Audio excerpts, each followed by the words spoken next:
This haunting surveillance image shows a 55-year-old killer slipping away from the apartment of his latest victim. Muna Pandey, a 21-year-old Nepali college student, came to the US with dreams of building a better life for herself and her family. But those dreams turned into a nightmare when she crossed paths with a predator, one who used his wealth and power to prey on vulnerable young women. And when Muna resisted, he crossed a line no one ever should. Muna Pandey had been shot 4 times, 3 times in the torso and a 4th time in the back of her head. Execution style, an officer stated. Prosecutors say the video shows Shah leaving after that. They believe he took her cell phone with him. The details in this case are pretty disturbing, but before we get into that, let's go back to the beginning. Muna Pandey was a beautiful, vibrant, and brilliant college student who was full of dreams and aspirations. Originally from Nepal, she was mostly raised by her mother, Anita Adhikari, who had escaped a violent and an abusive marriage. The scars from that ran deep in her mother, Anita. Her only hope was for Muna to have a better life and never experience what she went through. So when Muna turned 19, Anita made a heart-wrenching decision to send her halfway across the world to the United States. She hoped that this distant land would offer her the safety and the opportunities that had been denied to them in their homeland. In 2021, Muna left Nepal behind and stepped into the vast, unknown world of Houston, Texas, a bustling city that was a far cry from her homeland. But Muna adapted quickly. She got an apartment with a friend that she had known from Nepal and enrolled in the nursing program at Houston Community College. Almost immediately, her charm and warmth drew people to her. Her classmates were captivated by her spirit and described her as outgoing, friendly, and endlessly kind. She was full of life, outgoing, friendly, and she made lots of friends, said Tori Breda, one of her close friends. Those are the things I admired in her that I want in myself. I want her confidence, her independence. I learned so much from her. Muna also loved sharing her culture with her friends, often taking them to a Nepali restaurant called Kathmandu Curry, where she worked. Brian Evans, another close friend, fondly remembered their first outing together. Muna had taken them all to the restaurant before heading out for a night of roller skating. But it wasn't just her lively spirit that her friends admired. Her unyielding work ethic also stood out. Her friends noted how she had learned to drive, rented her own apartment, and paid her way through school without a single handout. When I say she worked for everything, if she wanted something, she was able to get it, Evans said. It was inspirational watching her from when she was 19 to now, how she made a life for herself coming straight from a foreign land. But even with everything she accomplished, there was always something weighing on Muna's life. Trying to build a new future in a foreign place all by herself was a lot more difficult than anyone realized. Her friends only saw small signs of the struggle behind her smile, long nights working several jobs, feeling lonely without her family, and the constant pressure to succeed. But underneath it all, things were changing, leading her to make decisions that would sadly turn out to be fatal. Saturday, August 24th, 2024 was like any other day for Muna. She was finishing her shift at a cell phone store where she worked tirelessly to support both herself and her mother. She left work at 8 p.m. with plans to meet her friends for a birthday party later that evening, but she never showed up. One of her friends grew uneasy when his messages went unanswered. Muna was never one to ignore texts, let alone miss plans without a single word. The manager at the phone store also found it weird when Muna didn't respond to his message about her work schedule the next day. So I was checking the cameras and she closed the store at 8:06, and then I texted her on Sunday at afternoon for I was making my schedule for the week. I was like, do you want extra hours? And she didn't responded. And then I sent her the schedule too, around 4 o'clock, she didn't responded. The weekend went by without any sign of her. And then on Monday, August 26th, an unsettling call came to the apartment complex where Muna lived. The leasing manager picked up, only to hear a haunting male voice reporting a dead body before abruptly hanging up. The manager went to check the unit and noted right away that something was off. The door was unlocked and an eerie silence hung in the air. She went inside and peeked in the bedroom, and what she saw made her immediately back out and call the police. When officers arrived at the apartment at 5:45 p.m., they were met with a chilling sight. Muna lay motionless in her bed, with her body riddled with bullet wounds. The autopsy would later reveal the brutal nature of the attack. 4 bullets, 3 tearing through her torso and 1 fired at the back of her head in a cold, execution-style manner. There were no signs of forced entry, leading authorities to suspect that Muna knew her killer. Investigators believed her body had been lying there for days before it was finally discovered. They also noted that her phone was missing, likely taken by the person who ended her life. These are among the photos being shared of 21-year-old Muna Pandey, days after what appears to have been her brutal murder. She had like 3 shots, and she was laid down on the bed with head down. Drona Gautam serves on the board of the Nepalese Association of Houston and is in touch with Pandey's family back home in Nepal during this difficult time, including her mother. This is very unfortunate to her because she's the only her child. She's the only one child of the mother. So she's very devastated. Pandey, who I'm told came to Houston in 2021 to go to school, was found dead Monday evening inside her unit at this apartment complex on West Airport. Complex staff told officers that prior to calling 911, they received an anonymous tip about a body inside her unit. Gautam says there were no signs of forced entry when he and others visited the scene. As investigators worked to piece together the puzzle of her death, the tragic news made its way to her family in Nepal. Her mom, Anita, had been trying to reach Muna since Saturday night, but with no luck. She brushed off her worries, believing her daughter was traveling and simply couldn't get to her phone. I thought she had gone on a trip somewhere, but this is beyond imagination, Anita would later say. Her life came crumbling down Tuesday morning when she received a chilling phone call from one of Muna's friends. Her friend informed me of Muna's death early on Tuesday. I was devastated when the caller broke the bad news while sobbing. I fainted as soon as I heard the news. I've lost my support, my everything. I don't know what to do next. I can't think ahead. Anita recalled that Muna had been making plans to return home the following year after finishing her studies. But now she's gone, never to return. She demanded that her daughter's killer be found and dealt with harshly. I had such high hopes for Muna. She was so bright. The killer must be brought to justice. The news of Muna's devastating death also shook her friends and the tight-knit Nepali community in Houston. They described her as a very smart, loyal, and honest person and called for justice to be done. Muna Pandey came to the United States in 2021 with big dreams and just her suitcases. The 21-year-old from Nepal wanted to become a travel nurse and work hard enough to someday bring her mom to visit. What I really admire about her is she came here alone to America, built herself a life. She always believed in herself. She always had the confidence that she can do it. Her friends, speaking only with KPRC2, are scared to reveal their identities and shocked that she's suddenly gone. I didn't believe it because I was like, there's no way, I just can't imagine something happening to her. Houston police got called to the reserve at 6363 Apartments in Southwest Houston after staff got an anonymous call reporting a body inside the unit. Monday evening, investigators found Pandey dead multiple times. For it to happen in her home, it's just,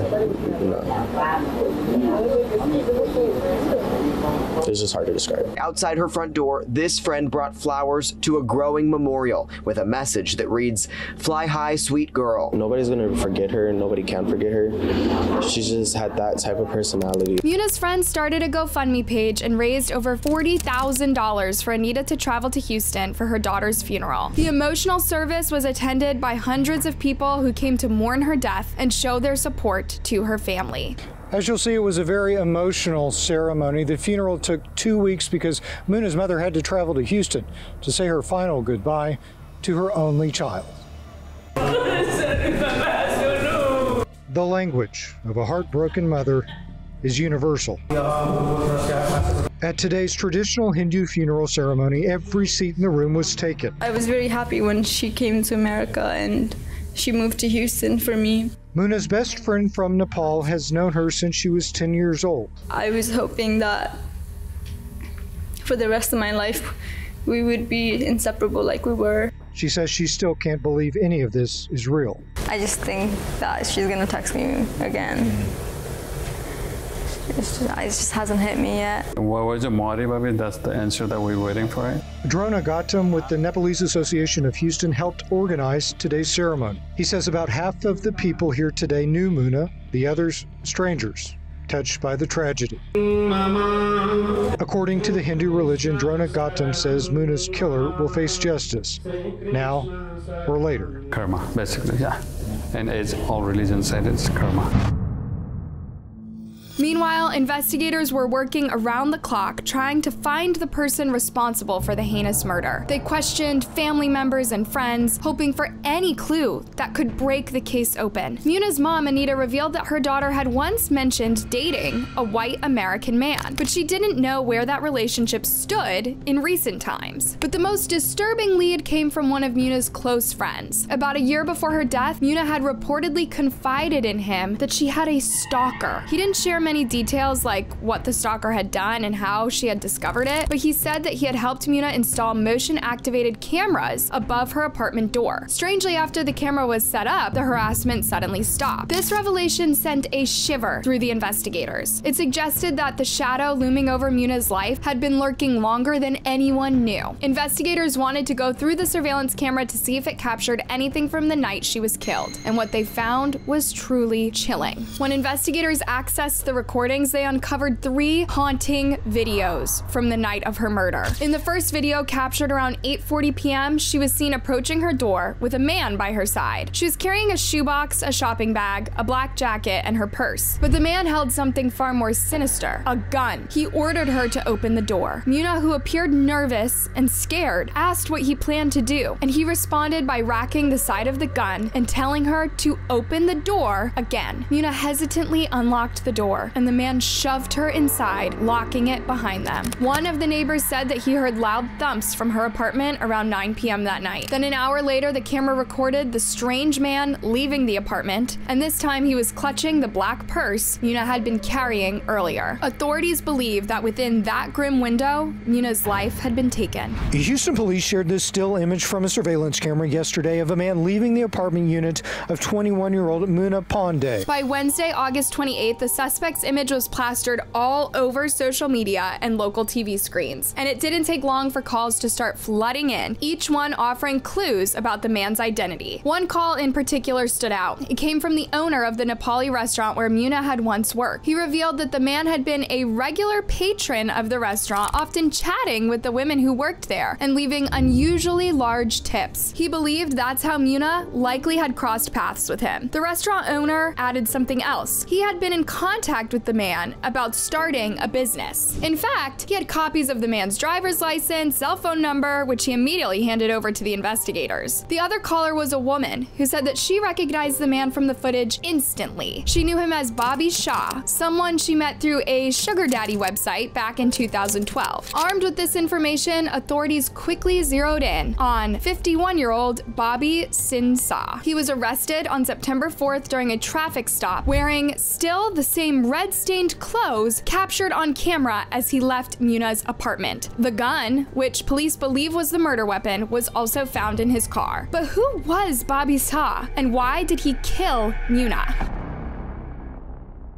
Just 2 hours ago, the man charged with capital murder in Muna Pandey's killing went before a judge on a gun charge related to this case. Bobby Shah has been granted $2,000 bond for that charge, but he will not be released from jail because he's being held without bond for capital murder. Now, there isn't a lot of information about him, but from what I could gather, he is originally from India and moved to the US sometime during his childhood. At the time of this incident, he had a respectable position as a vice president of an unnamed company. While the exact motive for the gruesome murder has not been officially released, there are speculations as to why he could have done it. One theory is that he and Muna had been involved in a relationship, and when she tried to end it, he snapped. However, Muna's friends have firmly denied this, saying she never mentioned anything about being involved with him. Another far darker theory suggests that he was deeply obsessed with her, attempting to lure her into a relationship using gifts and money. When his attempts failed, rage took over, leading him to commit this horrifying act. Either way, the grim truth is that he took Muna's life in cold blood, and she did not deserve it. He now faces capital murder, among others. Muna's mother has been clear in her demand for the maximum punishment. The killer must be brought to justice, she said in an interview. Her mom at least say,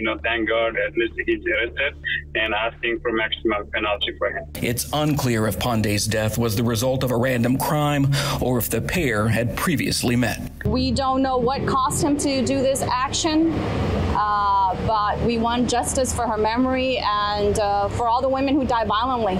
During his first hearing, the courtroom was filled with Muna's grieving family and friends who could be heard crying as they listened to what happened to the college student. Members of the Nepalese Association of Houston also came forward to offer their support, with the vice president expressing his hope and prayers for justice. The prosecution asked for no bail, saying that Bobby proves a grave risk of danger to the community. Meanwhile, Bobby Shah's lawyer said his client is 100% innocent and excited to prove his innocence. I can tell you Mr. Shah is in great spirits as it stands today. That's a pretty weird thing to say, considering that the said client just murdered someone. It shows that he has no remorse and refuses to take responsibility for what he did. We are happy that he got denied in the bar, and I appreciate whoever working towards it, and I really appreciate everyone is helping towards this case and supporting us and Muna's mom. The prosecutor and defense attorneys also spoke about today's case. I felt it was incumbent upon us to definitely ask for no bail in this case. I believe he poses a grave risk of danger to our community.